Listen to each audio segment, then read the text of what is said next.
చాలామంది జీవితాల్లో. కాబట్టి ఆత్మానుసారముగా ప్రారంభించినటువంటి మనము ఈ దినాల్లో ఏమైపోతూ వస్తున్నామంటే శరీరానుసారంగా మారిపోతూ వస్తున్నాము. ప్రభు వచ్చే దినాల్లో ఏమని చెప్తూ పడుతూ వస్తున్నామంటే ప్రభు వచ్చే దినాల్లో విశ్వాసమును కనుగొన్నాను. ప్రభు వచ్చే దినాల్లో ప్రేమ చల్లారిపోతుందని చెప్తూ వస్తున్నాం.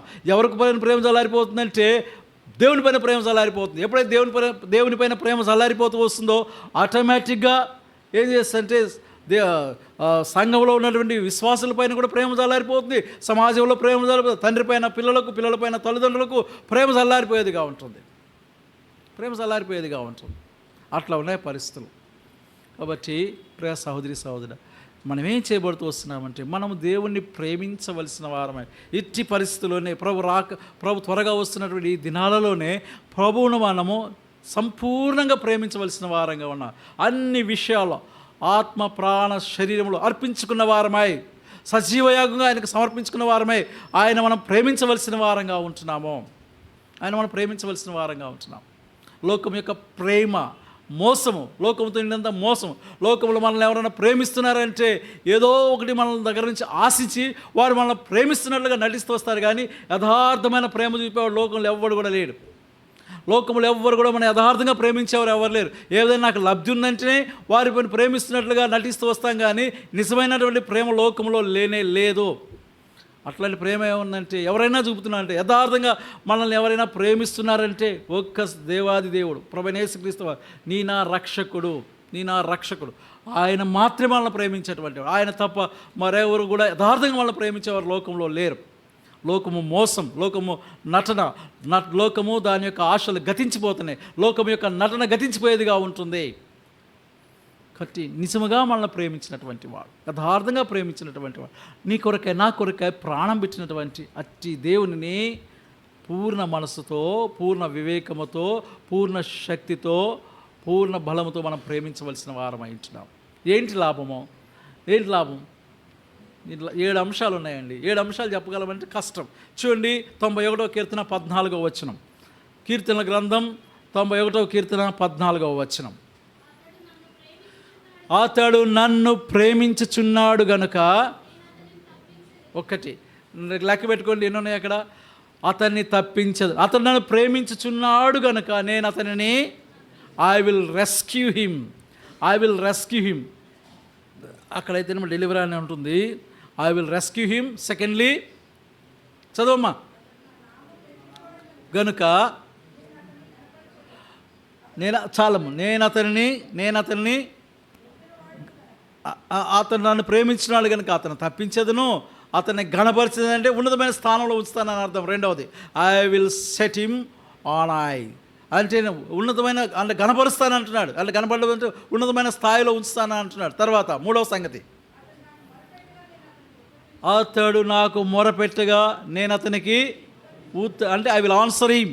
3వది. తర్వాత 4వది తర్వాత మనకు తోడుగా ఉంటాను. 4వ సంగతి. 5వ సంగతి అతను 5వది అతను గొప్ప చేసేది. 6వది సాటిస్ఫై చేస్తా అన్నాడు. తర్వాత నా రక్షణ అతన్ని. 7 సంగతులు ఉన్నాయి అక్కడ. 7 సంగతులు. మరి 7 సంగతులు మనం ఇప్పుడు ధ్యానించ వీలు పడదు. అసలు తీసుకున్న అంశమే ఆయన మనల్ని కోరుకునేదే 9 సంగతులు. అయితే పోయిన వారం 3 సంగతులు చూస్తూ వచ్చాము. ఇప్పుడు ఒకటి తీసుకుంటే దానిలో మళ్ళీ 7 సంగతులు ఉన్నాయి. 7 సంగతులు చెప్పుకోలేము. 1-2 సంగతులు మాత్రమే చూస్తాం. చూడండి 1-2 సంగతులు చూసుకొని ఆయన యొక్క రక్తమాంసములలో మనం పాలు పొందే వారంగా ఉందాం. చూడండి అతడు నన్ను ప్రేమించుచున్నాడు గనుక నేను అతనిని తప్పించడం అంటే విపత్తులో ఉన్నవారిని, ఆపదలో ఉన్నవారిని. ఇది ఎవరు రాసింది అక్కడ? మోషేనా దావీదా? మోషే కీర్తన. ఇది దావీదు కీర్తన కాదు, మోషే కీర్తన. మోషే రచించినటువంటి కీర్తన ఇది. చూడండి 7వ వచనం అనుకుంటాను. 1వ అధ్యాయం పరమగీతముల గ్రంథం 1వ అధ్యాయం 7వ వచనం. నా ప్రాణ ప్రియుడ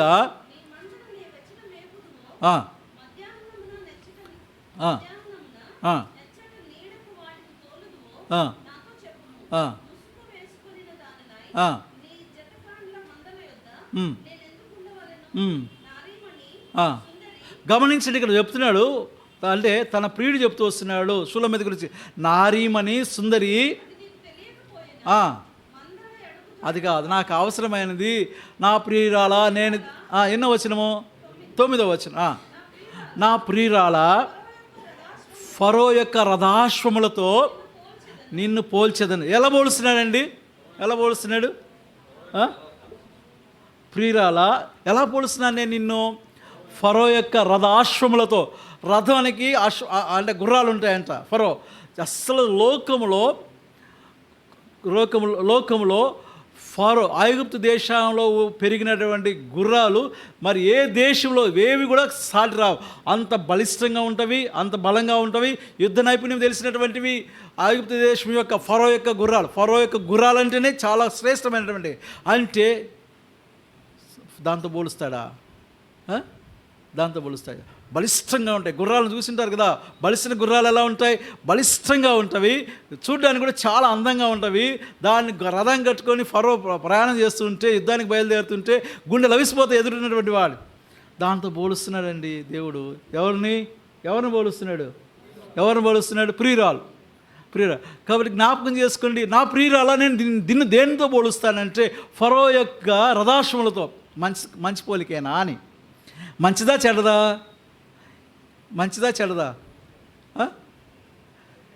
బ్రదర్?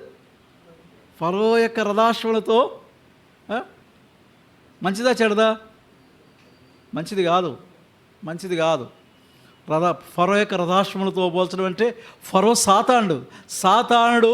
సాతానుడు నీ పైన ఊరేగడానికి బలిష్టంగా ఉన్నాడు. బలిసినట్టు నువ్వు గుర్రం వలె నువ్వు ఉంటూ వచ్చావు. ఏం చేయాలంటే నువ్వు లోబడేది ఎవరికి? నువ్వు లోబడేది ఫరోకి. నువ్వు బలంగా ఉన్నావు, ఆరోగ్యంగా ఉన్నావు. నీ బలమంతటిని కూడా ఎవరికి ఉపయోగిస్తున్నావు అంటే నువ్వు ఫరోకు ఉపయోగిస్తున్నావు. ఎలా పోల్చాలి? నా ప్రియురాలు నేను ఎలా ప్రభు మాట్లాడుతున్నాడు. నేనేమో నిన్ను నాకు ప్రియురాలుగా చేయాలనుకుంటే నువ్వేం చేస్తున్నావు అంటే బలిసి ఏం చేస్తున్నావు అంటే ఫరోకి అశ్వంగా ఫరో యొక్క వాహనంగా మారుతూ వచ్చావు. శ్రేష్టమైనదా ఇది? మంచి పోలిక ఇది? మంచి పోలిక కాదు. కాబట్టి యవ్వన వయసు రాగానే పిల్లల్ని ఎలా పెంచాలి? యవ్వన వయసు వచ్చినట్టు పిల్లల్ని ఎలా పెంచాలి? సాధువు చేసుకోవాలా, ముక్కుతాడు వేయాలా, కళ్ళెం వేయాలా, ఆ కళ్ళాన్ని మన చేతిలో ఉంచుకోవాలా. ఎప్పటి నుంచి చేయాలంటే చిన్నప్పటి నుంచి చేసుకుంటూ రావాలా. ఆ కళ్ళాన్ని మన చేతిలోకి తీసుకోవాలా. వాడు మనకి ఎంత ఇష్టమైనా కూడా, ఎంత ప్రేమించినా కూడా ప్రేమను మర్చిపోయి ఆ బలిసినటువంటి యుక్త వయసులాగా అంటే మనసు బలిసిపోతుంటుంది. ఆ కళ్ళాన్ని మన చేతిలోకి తీసుకోవాలి. లేకపోతే ఏమవుతాడు చెప్పండి? ఫరోకు దాసులవుతూ వస్తాడు. ఫరో ఊరేగడానికి దాసులవుతూ వస్తాడు. ఎన్ని ఫ్యామిలీస్, ఎన్ని కుటుంబాలు ఇబ్బందులు పడుతూ వస్తున్నాయో, ఎన్ని కుటుంబాలు పిల్లల మాట వినక, ఆడపిల్లలు కావచ్చు మగపిల్లలు కావచ్చు, మాట వినక చెప్పి వినకపోయేటప్పటికి ఏం చేస్తున్నారు? గుండె పగలు వస్తున్నారండి. చెప్తే వినరు. అమ్మ నాయన చెప్పేది వినరు. అమ్మ నాయన చెప్పే మాట వినకుండా ఏం చేస్తారంటే బలిసి మనసు బలుస్తుంది, శరీరం బలుస్తుంది. అర్థం చేసుకోకుండా చేసి వాడి జీవితం ఏమైనా బాగుంటుందా? వినకపోగా వాడి జీవితం ఏమైనా బాగుంటుందా? వాడి జీవితం బాగోదు. వద్దురా అన్న వాడి జీవితం బాగోదు. వినడు వాడు. ఎందుకంటే బలిస్తున్నాడు కదా, గుర్రంలాగా ఉన్నాడు కదా. ఎలా ఉంటాడు? పరిగెడుతూ వస్తాడు. నువ్వెక్కడ పరిగెడతావు? నీతో పాటు వాడు ఎవరంటే ఫరో యొక్క గుర్రంగా మారిపోతూ వచ్చాడు. కాబట్టి ఎవరిని ప్రేమిస్తూ వస్తున్నావు? ఫరోను ప్రేమిస్తూ వస్తున్నావు. నువ్వు ఫరో యొక్క అశ్వంగా మారాలని ఆశిస్తూ వస్తున్నావు. అయితే ప్రభువారు ఏం చేస్తూ వస్తున్నాడు? నీ కొరకాయ, నిన్ను సాధువు చేసుకునే దాని కొరకాయ ఆయన పరలోకాన్ని విడిచిపెట్టి భూలోకంలోనికి వచ్చి నీ నిమిత్తమై కలవరిశిలో వేలాడుతూ వస్తున్నాడు. ఫరో వాళ్ళే కాదు. ఇదిగో చూడండి ఎలా ఉన్నాయంటే దీనుడై, రిక్తుడై, దాసుడై కలవరిశిలో వేలాడుతూ వస్తున్నాడు. ఇది కనపడ్డంలా మనకు? ఎవరు కనపడలా? కలవరిశిలలో వేలాడే యేసుక్రీస్తు ప్రభువు వారు కనపడ్డంలా. ఎవరు కనపడుతున్నాడంటే ఫరో కనపడుతున్నాడు. వాడి యొక్క ఎలా కనపడుతుంటే వాడి యొక్క దేహదారుణ్యం కనపడుతూ ఉంటుంది. ఆకర్షణ, లోకమంతా ఆకర్షణ. లోకమే చూస్తున్నావు తప్పితే కలవరిలో వేలాడుచున్నటువంటి యేసుక్రీస్తు ప్రభువు వారిని చూడడంలా. యవనస్తులారా జ్ఞాపకం చేసుకోండి. నీ ద్వారా నిన్ను బట్టి నీ తల్లిదండ్రులకు ఏం కలుగుతుందంటే కన్నీరు, దుఃఖము. దేవుని మాటలు పట్టించుకోవు. బలిస్తున్నావు, గుర్రం వలె బలిస్తున్నావు. అమ్మ నాయన ఎన్నిసార్లు చెప్పినా పెడచెవిన పెడుతూ వస్తున్నావు. ఏం చేస్తాడు చెప్పండి? ఏం చేశాడు? ఏదేళ్ళ తోటలో పెట్టాడు. ఏమని పెట్టాడు? నాయనా అక్కడ జీవవృక్ష ఫలం ఉందిరా, అది తిను, మంచి చెట్ల ఫలం ఉంది, తినవద్దు అని చెప్పాడు. తర్వాత ఆయన పోగానే ఇంకొకడు వచ్చాడు. ఎవరు? ఫరో వచ్చాడు. ఫరో వచ్చేసి అన్నాడు, ఇది నిజమా, ఇది నిజం. ఏమంటాడు, ఇది నిజమా, దేవుడు అట్లా చెప్పాడా అంటే, అవును అట్లా చెప్పాడా. అది వాస్తవంగానే కాదు. దేవుడు అబద్ధం ఆడతాడా? దేవుడు అబద్ధమాడ నేరడు. ఆయన స్వభావం కానే కాదు. దేవుడు అబద్ధం ఆడనేరడు.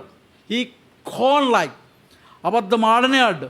కాబట్టి ఆయన మాటలు వినకుండా ఎవరి మాటలు వింటూ వచ్చాడు? సాతాను మాటలు వింటూ వచ్చాడు. ఏమయ్యాడు చెప్పండి?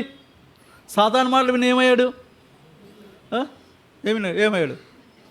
నష్టపోయాడు, చచ్చాడు కదండి. పండు తిను దినములు నిశ్చయముగా ఆ తర్వాత ఉంటుందండి తల్లిదండ్రుల మాట విన వాళ్ళ పరిస్థితి. తల్లిదండ్రుల మాట వినని వాని పరిస్థితి వాడు అనుభవించేది తండ్రికి చెప్పాలంటే ఏం చేస్తాడు? ఆ రోజు చెప్తే మా నాయన మాట నేను వినలేదే, తల్లికి చెప్పలేడు. ఆమె కూడా చెప్పి ఉంటుంది కదా, వినలేదు కదా. ఇప్పుడు ఏం చేస్తున్నాడు చెప్పండి? కుడితిలో పడ్డ ఇలకుంటుంది చూసారా? కుడితిలో పడ్డ ఇలకు తెలుసా? ఏం చేస్తారు చెప్పండి? చచ్చి ఊరుకుంటుంది అంతే. కుడితిలో పడిన తర్వాత ఇళ్ళకి బ్రతుకుద్దా? ఒడ్డున పడినటువంటి చేప బ్రతుకుద్దా? ఒడ్డున పడే పరిస్థితులు వస్తాయి. కాబట్టి ఏం చేయాలా? దేవుని యొక్క మాట వినడం.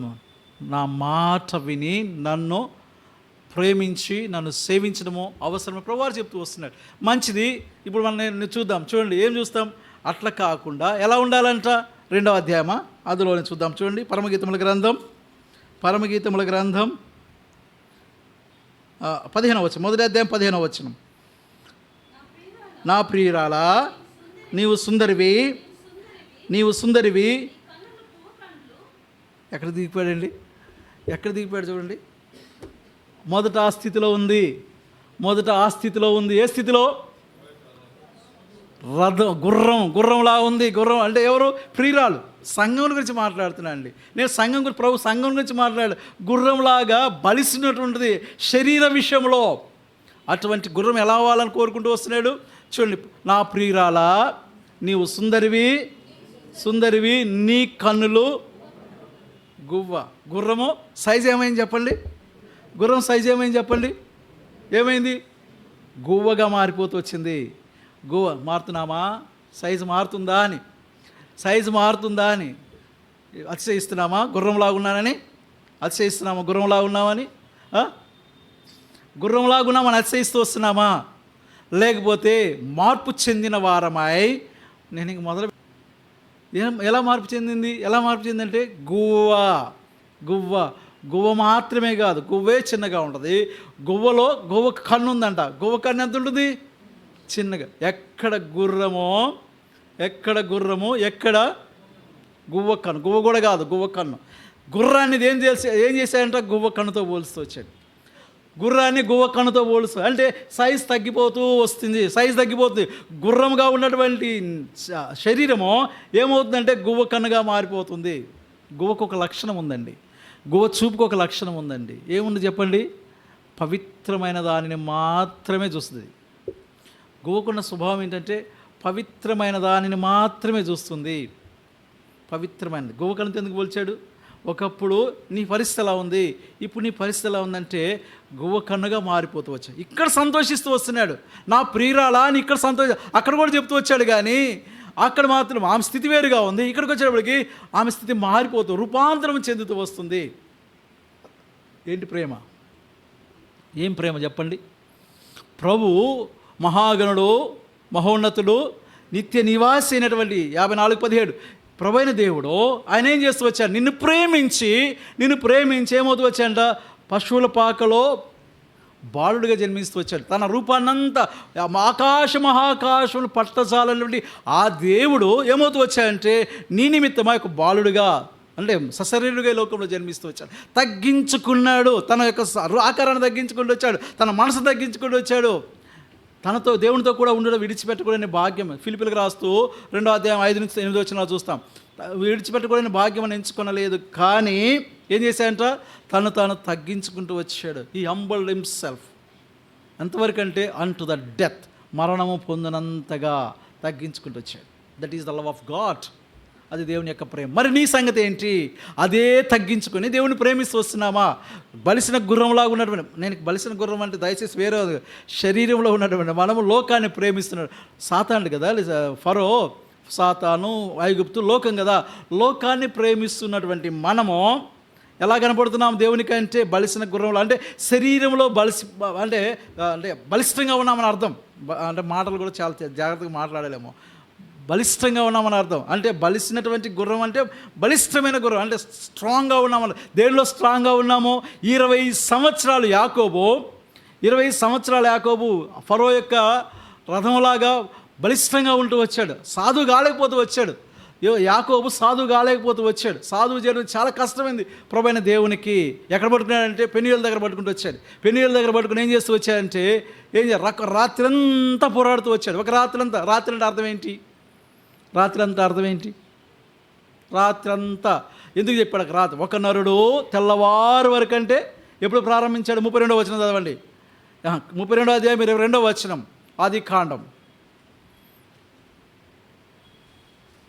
ఆదికాండము 32వ అధ్యాయం 22వ వచనం. యాకోబు ఒక్కడు మిగిలిపోయేనో, ఒక నరుడు తెల్లవారు వరకు అతనితో పెనుగులాడు. ప్రొద్దుకు చీకటి పడగానే యాకోబు ఒక్కడు మిగిలిపోయాడు. అక్కడ కూడా స్కీమింగ్సే. ఏం చేయాలన్నా 2 గుంపులుగా విభజిస్తూ వచ్చాడు. ఒక గుంపును ముందు పంపించాడు, 2వ గుంపుని తర్వాత పంపిస్తూ వచ్చాడు. ఒంటరిగా మిగిలిపోతూ వచ్చాడు. మిగిలిపోయి ఎలా ఉన్నాడు? ఫరో అశ్వంగా మిగిలిపోతూ వచ్చాడు. అంటే శరీరంలో బలిష్టంగా ఉన్నాడు. అప్పుడు ప్రత్యక్షమవుతూ వచ్చాడు. ఎవరు ప్రత్యక్షమవుతూ వచ్చాడు? నరుడు ప్రత్యక్షమవుతూ వచ్చాడు. ఎవరాయన? యేసుక్రీస్తును నరుడు ప్రత్యక్షమవుతూ వచ్చాడు. యేసుక్రీస్తుని నరుడు ప్రత్యక్షమైనప్పుడు ఏం చేస్తాడంటే ఇద్దరికి ఫైటింగ్ జరుగుతుంది. ఫ్రీ స్టైల్ ఫైటింగ్ జరుగుతుంది. ఫైటింగ్ జరుగుతూ వస్తుంటే తెల్లవారు వరకు యాకోబు ఏం చేస్తున్నాడంటే పెనుగులాడుతూ వస్తున్నాడంట. ఆయన పడేసి ఈయన పడేసి. మన జీవితాలు కూడా అంతే కదా. ఏ శరత్తన్నా మారులో ప్రభు ఓడిపోయాడా గెలిచాడా? ప్రభువు ఇద్దరు కలిసి పెనుగులాడుతున్న సందర్భంలో ప్రభు గెలిచిన దినాలు ఎన్ని ఉన్నాయి? నువ్వు గెలిచిన దినాలు ఎన్ని ఉన్నాయి? ఎన్ని ఉన్నాయి? ఏం రవి, పోరాడావా ప్రభుతో? పోరాడలా?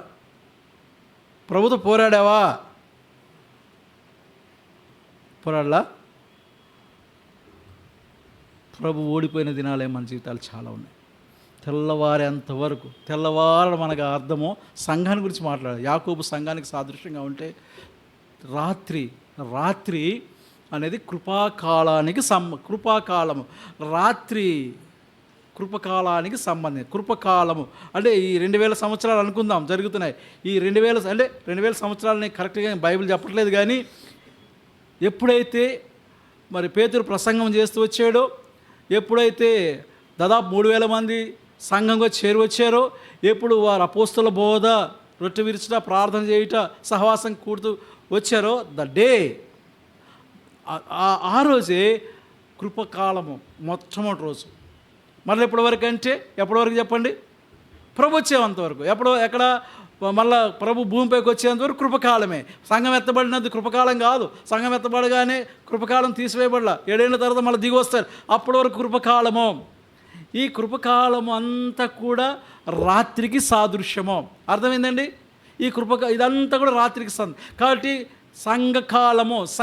సంఘకాలం అంతా కూడా ఏం చేయాలంట? నరుడు యేసుక్రీస్తు ప్రభువారు పోరాడుతూనే ఉండాలి. ఎవరితో పోరాడుతుండాలి? యాకోబుతో పోరాడుతూనే ఉండాలి. యాకోబుతో పోరాడడం అంటే సంఘంతో పోరాడుతూనే ఉంటాడు. ఎలా ఉంది? ఆరంభించినప్పుడే బాగున్నాయి సంఘాలు. ఆరంభించినప్పుడే ఎలా ఉన్నాయి సత్యన్న?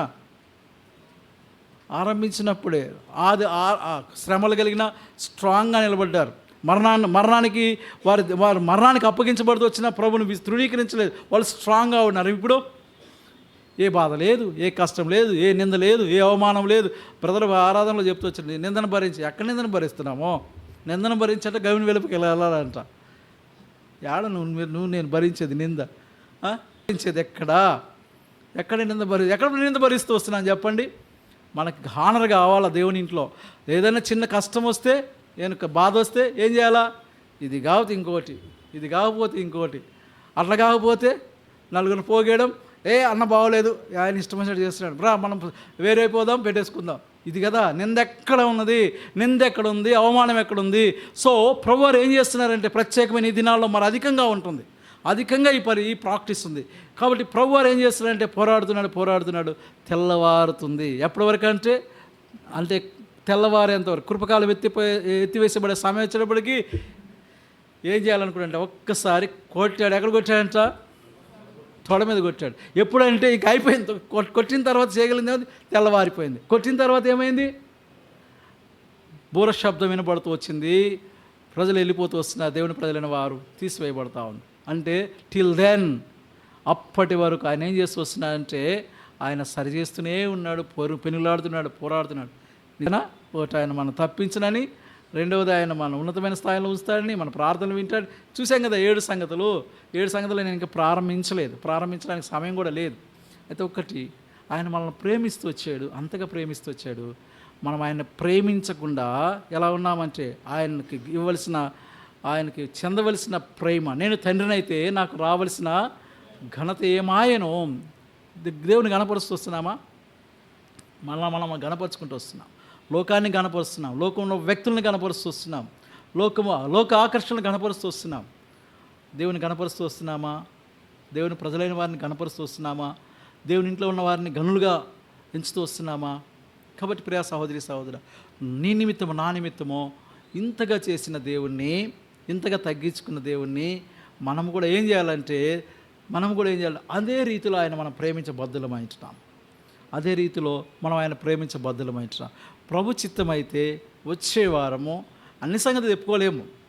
ఏంటి ప్రేమించడం వల్ల లాభాలు అనే విషయాలు మనము చూద్దాం. ఇదంతా నేను ఉపోద్ఘాతమే చెప్పాను. అయితే ఒక్కటి మాత్రం మనం నేర్చుకుందాం. ఏం నేర్చుకుందామంటే ఆయన మనల్ని ప్రేమించినంతగా మనం ఆయన్ను ప్రేమిస్తున్నామా? మనం ఆయన్ను ప్రేమించినంతగా మనం ఆయనను ప్రేమిస్తున్నామా లేదా? మనం ఆయన ప్రేమిస్తున్నామా? రూపాంతరం చెందుతూ వస్తున్నామా? తగ్గిపోతూ వస్తున్నామా? గువ్వ కన్నుల వలె కనపడుతూ వస్తున్నామా? గువ్వ కన్నులు పరిశుద్ధమైనది కాబట్టి మన దృష్టి అంతా పరిశుద్ధమైన వాటిపైన ఉంటుందా? గువ్వ కన్నులు పరిశుద్ధంగా ఉంటున్నామా? మన చూపు పరిశుద్ధంగా ఉంటుందా? కాబట్టి పరిశుద్ధ దేవుడు పరిశుద్ధుడు. ఎక్కడుండాలి మన చూపు? మ్యాచెస్ గారు, ఎక్కడుండాలి మన చూపు? గువ్వ కన్నులు పరిశుద్ధమైనవి. పరిశుద్ధమైనది ఏం చూస్తుంది? పరిశుద్ధమైన దాన్ని చూస్తుంది. కాబట్టి పరిశుద్ధమైనది ఏంటి? మీ దేవుడైన యెహోవానగు నేను పరిశుద్ధుడను అన్నాడు. కాబట్టి ఎవరిని చూడాలి? మనము ఎవరిని చూడాలి? చెప్పరేమి? దేవుడిని చూడాలి. పరిశుద్ధుడు. ఒకవేళ మనం రూపాంతరం చెంది గువ్వలే మారితే గువ్వ ఎప్పుడు కూడా పరిశుద్ధమైన దాన్ని చూస్తుంది, అపరిశుద్ధమైన దానిపై దృష్టి ఉండదు. ఒకవేళ మనం మార్పు చెంది ఉన్నట్లయితే, పరిశుద్ధంగా చేయబడినట్లయితే మన చూపు దేనిపైన ఉండాలి? పరిశుద్ధమైన దానిపైన. ఏంటి పరిశుద్ధమైనది? మీ దేవుడనగు యెహోవానగు నేను, నాలో పాపం ఉన్నదని మీరు ఎవడు స్థాపించగలడు? ప్రభువైన యేసుక్రీస్తు వారు పరిశుద్ధుడు. మన దృష్టి అంతా ఆయన పైన ఉంటే మనం ఆయన ప్రేమించినట్లే. రెండవది పరిశుద్ధమైనది ఏంటి? 2వ అధ్యాయం 20 వచనం, హబక్కూకు గ్రంథం 2వ అధ్యాయం 20 వచనం. ఏంటది? యెహోవా తన పరిశుద్ధ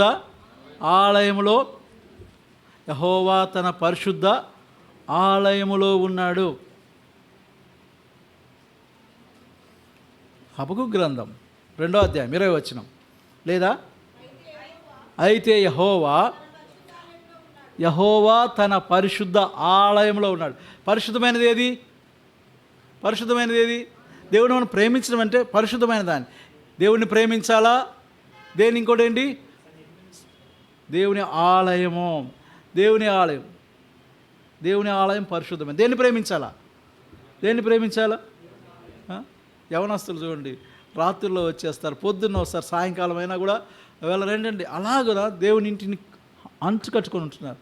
దేవుని వాళ్ళు చిన్నప్పటి నుంచి నేర్పించే మనం ఏం చేయాలంటే దేన్ని ప్రేమించడం నేర్పించాలా? మన పిల్లలకి మనం దేన్ని ప్రేమించడం నేర్పించాలంటే దేవుని ప్రేమించడం నేర్పించాలా, దేవుని సన్నిధిని ప్రేమించడం నేర్పించాలా. ఎంత బలిష్టంగా ఉన్నా కూడా మనం ఏం చేస్తాం? ఆయన ఏమంటారు, రైడర్ చేతిలో ఉంటుంది, రైడర్ దాన్ని సాధువు చేసుకుంటూ వస్తారు, దానిపైన ఎక్కాల. కానీ పెద్దవారమైన మనము సంఘంలో ఒకవేళ బాధ్యత కలిగిన సహోదరులుగా ఉంటే ఏం చేయాలంటే ప్రతి వారిని ఈ పరిశుద్ధమైనటువంటి స్థితిలోనికి తీసుకొచ్చేదానికి వాళ్ళని సాధువు చేసుకోవాల్సిన వారం ఇచ్చిన కుటుంబంలో, సంఘంలో ఇక్కడ పరిశుద్ధమైన వాతావరణమే కనపడాలి. మూడవది పరిశుద్ధమైనది ఏంటి? దేన్ని ప్రేమించాలా? దేవుని ప్రేమించాలా, దేవుని ఇంటిని ప్రేమించాలా, ఇంకేం ప్రేమించాలా? ఏం ప్రేమించాలా? పేతురు ఏమని చెప్పాడు? పేతురు ఏం చెప్పాడు? 2వ అధ్యాయము మొదటి పత్రిక 2వ అధ్యాయం 9వ వచనంలో చదువు తమ్ముడు.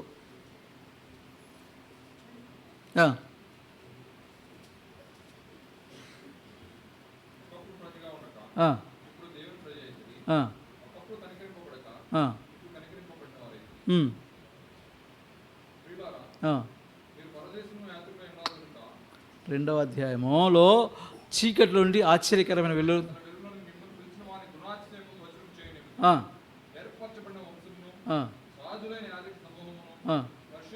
పరిశుద్ధ జనము. ఎవరండి దేవుని ప్రజలు? ఎవరు? పరిశుద్ధులు. దేవుని ప్రజలు పరిశుద్ధులు. దేవుని ప్రజలు ఎవరంట? పరిశుద్ధులు. గువ్వ ఏం చూస్తుంది చెప్పండి? గువ్వ ఏం చూస్తుంది? గువ్వ పరిశుద్ధతనే చూస్తుంది. ఏం చూస్తుంది గువ్వ? దేవుడు పరిశుద్ధుడు. విశ్వాసముగా దేవుని పిల్లలముగా దేవుణ్ణే చూడాలా. రెండవది గువ్వ ఏం చూస్తుంది? పరిశుద్ధనే చూస్తుంది. ఏది పరిశుద్ధమైనది? దేవుని ఆలయం పరిశుద్ధమైనది, దానిపైనే దృష్టించాలా. రెండవది ఏంటంట? మూడవది దేవుని ప్రజలు పరిశుద్ధమైనటువంటి వారు. వారిలో ఇంకొకటి కోణం కనపడకూడదు. ఒక వ్యక్తి రక్షణ పొందాడంటే ఆ వ్యక్తి పరిశుద్ధ అంతే తప్ప బ్యాక్గ్రౌండ్ ఏమీ చూడకూడదు. కాబట్టి ఏం చూడాలంటే పరిశుద్ధమైనది. యేసుక్రీస్తు రక్తం చేత కడగబడిన వెంటనే ఏం చేస్తారు? రీజనరేట్ అవుతూ వస్తారు. అంటే పునర్జన్మ స్థితిలోనికి వచ్చి రక్తం చేత కడగబడి పరిశుద్ధులు అవుతూ వచ్చారు. కాబట్టి ఒక వ్యక్తిని మనం చూస్తున్నామంటే ఏ దృక్పథంతో చూడాలా? పరిశుద్ధులు. కాబట్టి ఎవరిని ప్రేమించాలి అంటే దేవుని ప్రేమించాలి, దేవుని ఆలయాన్ని ప్రేమించాలి, దేవుని ప్రజలను ప్రేమించాలి. ఏంటి లాభాలు అంటే 7 సంగతులు చూస్తూ వచ్చాం. ప్రభు చిత్తమైతే మరో వారమో ఈ విషయాలను చూద్దాం. ప్రభు ఈ మాటల చేత మనల్ని హెచ్చరించి ఆయన రక్తమాంసంలో పాలు పొందినట్లుగా మన కృప చూపునుగాక.